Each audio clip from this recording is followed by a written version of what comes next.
Ediciones Tecolote, a publishing house that dedicates itself to do children's books, history books, and history books. They work a lot with Mexican culture, and so they do incredible books, beautiful books. They've won many prizes, international prizes, and well, this project was to build the house of this publishing house, so the offices. It was an old, the old town of Tacubaya also, and this was a house that was completely abandoned. It had been lived for many years. Many families lived there also. But it has nothing to do with what you see today in the pictures. There was no patio. It was completely constructed. It had several levels, and it had been completely destroyed. So what we did is we took all of the roofs off and all of the flooring off. We demolished everything. We demolished everything that had been constructed throughout the years. And with that, we reshaped it to the necessities of the specific client. So we were only left with some walls. We moved some around, but we tried to leave the old structure, and everything else is new. It doesn't look new because we left the old walls. But the roofing is new, and all of the floors are new, and the spaces, I guess those are old. The proportions were incredible. These old houses worked in a way that you had a courtyard and then many rooms around the courtyard. And you walked from one room to the other one. So the courtyard became a very important space. The roofs were very high. So what we did is, but they were very dark.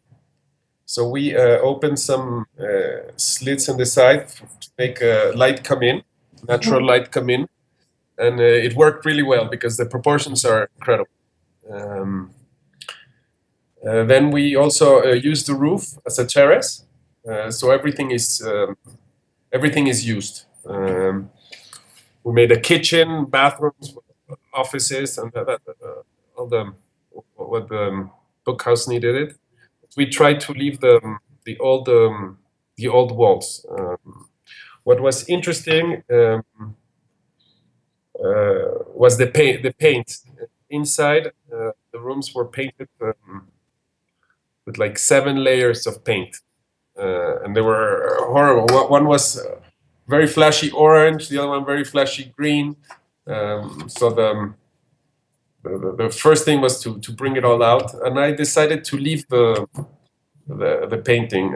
We started to scratch them layer by layer to see what was underneath. So it was fun. It was like an archaeologist. We were scratching the walls. The construction workers didn't understand because they're used to just bringing everything down and putting everything new. So when I tell them, now let's bring this layer out to see what's underneath. So they started scratching. They didn't understand what they were doing. It was fun. And then at the end, we started finding very interesting layers of paint. And what was really encouraging is at the end, they were more excited than me. They were like, oh, I found this incredible layer. So what we left with is a collage of paintings that reminds you of the history of this place.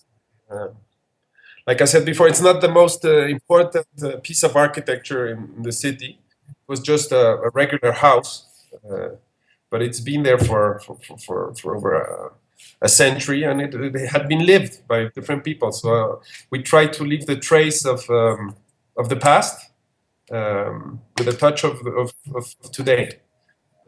In terms of new structure, what we did is we made an elevator shack to make an elevator to go up to the roof. In order not to touch the existing structure, in the middle of a room, we made the foundations and we made this shaft And this shaft becomes not only the elevator, but also the structure for a very light structure, or a very light pergola that brings shade to the rooftop.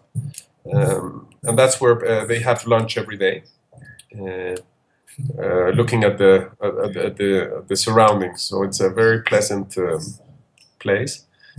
And what's very nice about this office is that everything is used.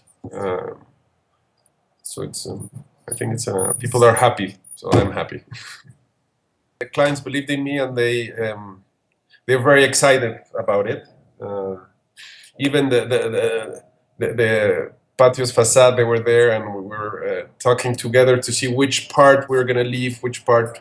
They were really into the project, and that was very helpful because they understood the importance of leaving trace of the past. So that was we worked very close together with the client, and I think that's there's a big part of their personality there, and of the also of the publishing house. I mean, it's a publishing house that they do a lot about history books, and a lot of everything is handmade, and so it's hands-on. So it reflects a bit of the spirit of the publishing house. So I think at the end it reflects what the publishing house is, and it's really part of it.